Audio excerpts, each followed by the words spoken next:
ನಮಸ್ಕಾರ ರೈತ ಬಾಂಧವರೇ, ನಾವು ಮಹೀಂದ್ರಾದಿಂದ ಒಂದು ವಿಷಯದ ಬಗ್ಗೆ ನಿಮ್ಮ ಗಮನ ಸೆಳೆಯಲು ಮತ್ತು ಅರಿವು ಮೂಡಿಸಲು ಬಯಸುತ್ತೇವೆ. ಮಾರುಕಟ್ಟೆಯಲ್ಲಿ ಕೆಲವು ತಪ್ಪು ಬ್ರ್ಯಾಂಡಿಂಗ್ ಪ್ರಚಾರಗಳನ್ನು ನಾವು ಗಮನಿಸಿದ್ದೇವೆ ಮತ್ತು ಅದರ ಬಗ್ಗೆ ನಿಮ್ಮೆಲ್ಲರಿಗೂ ಮುನ್ನೆಚ್ಚರಿಕೆ ನೀಡಲು ನಾವು ಬಯಸುತ್ತೇವೆ. ಅದೇನೆಂದರೆ, ವಿವಿಧ ಕಂಪನಿಯ ಟ್ರ್ಯಾಕ್ಟರ್ಗಳು ಮಹೀಂದ್ರಾ ಟ್ರ್ಯಾಕ್ಟರ್ಗಳೆಂದು ರೈತರಿಗೆ ತಪ್ಪಾಗಿ ಹೇಳ್ತಾ ಇದ್ದಾರೆ. ಹಾಗಾದರೆ ಅಸಲಿ ಮಹೀಂದ್ರಾ ಟ್ರ್ಯಾಕ್ಟರ್ ಅನ್ನ ಗುರುತಿಸುವುದು ಹೇಗೆ? ಕರ್ನಾಟಕ ಸಾರಿಗೆ ಇಲಾಖೆ ಒಂದು ಸ್ವಾಯತ್ತ ಸಂಸ್ಥೆಯಾಗಿದೆ. ಎಲ್ಲಾ ಟ್ರ್ಯಾಕ್ಟರ್ಗಳಿಗೂ ಇಲ್ಲಿಂದಲೇ ಅನುಮೋದನೆ ಸಿಗುತ್ತೆ. ಮೊದಲು ನೀವು ಗಮನಿಸಬೇಕಾದದ್ದು ಕಾಂಪ್ಲಿಯನ್ಸ್ ಪ್ಲೇಟ್. ಇದು ಎಲ್ಲ ಟ್ರ್ಯಾಕ್ಟರ್ಗಳ ಐಡಿ ಕಾರ್ಡ್ನಂತೆ. ಟ್ರ್ಯಾಕ್ಟರ್ ಯಾವ ಕಂಪನಿಗೆ ಸೇರಿದೆ ಎನ್ನುವುದನ್ನ ಇದು ಸೂಚಿಸುತ್ತೆ.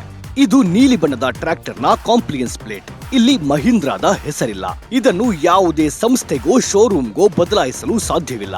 ಕಾಂಪ್ಲಿಯನ್ಸ್ ಪ್ಲೇಟ್ ನ ಇನ್ವಾಯ್ಸ್ ಮತ್ತು ಇನ್ಶೂರೆನ್ಸ್ ಅನ್ನ ಆಧರಿಸಿ ಬಿ ಎಕ್ಸ್ಟ್ರಾಕ್ಟ್ ಸರ್ಟಿಫಿಕೇಟ್ ಅನ್ನ ನೀಡಲಾಗುತ್ತೆ. ನೋಡಿ, ನೀಲಿ ಟ್ರ್ಯಾಕ್ಟರ್ ನ ಬಿ ಎಕ್ಸ್ಟ್ರಾಕ್ಟ್ ನಲ್ಲೂ ಮಹೀಂದ್ರಾದ ಹೆಸರಿಲ್ಲ.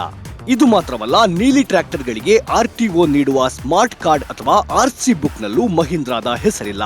ಬದಲು ಅದನ್ನು ತಯಾರಿಸಿದ ಕಂಪನಿಯ ಹೆಸರಿದೆ.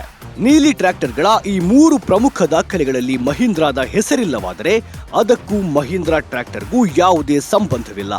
ರೈತರೇ, ಉತ್ತಮ ಗುಣಮಟ್ಟಕ್ಕಾಗಿ ರೈತರ ಸ್ನೇಹಿತ ಕೆಂಬಣ್ಣದ ಮಹೀಂದ್ರಾ ಟ್ರ್ಯಾಕ್ಟರ್ ಅನ್ನೇ ಆಯ್ಕೆ ಮಾಡಿ. ಕೆಂಪು ಬಣ್ಣವೇ ಮಹೀಂದ್ರಾ ಟ್ರ್ಯಾಕ್ಟರ್ನ ಅಸಲಿ ಗುರುತು. ಟ್ರ್ಯಾಕ್ಟರ್ಗಳ ನಕಲಿ ಪ್ರಚಾರದ ಬಲೆಗೆ ಬೀಳದಿರಿ. ಕಾಂಪ್ಲಿಯನ್ಸ್ ಪ್ಲೇಟ್, ಬಿ ಎಕ್ಸ್ಟ್ರಾಕ್ಟ್ ಮತ್ತು ಆರ್ಸಿ ಕಾರ್ಡ್ನಲ್ಲಿ ಮಹೀಂದ್ರಾ ಹೆಸರಿರುವ ಮಹೀಂದ್ರಾ ಟ್ರ್ಯಾಕ್ಟರ್ಗಳನ್ನೇ ಆಯ್ಕೆ ಮಾಡಿ. ಕೆಂಪು ಬಣ್ಣವೇ ಮಹೀಂದ್ರಾ ಟ್ರ್ಯಾಕ್ಟರ್ನ ಅಸಲಿ ಗುರುತು.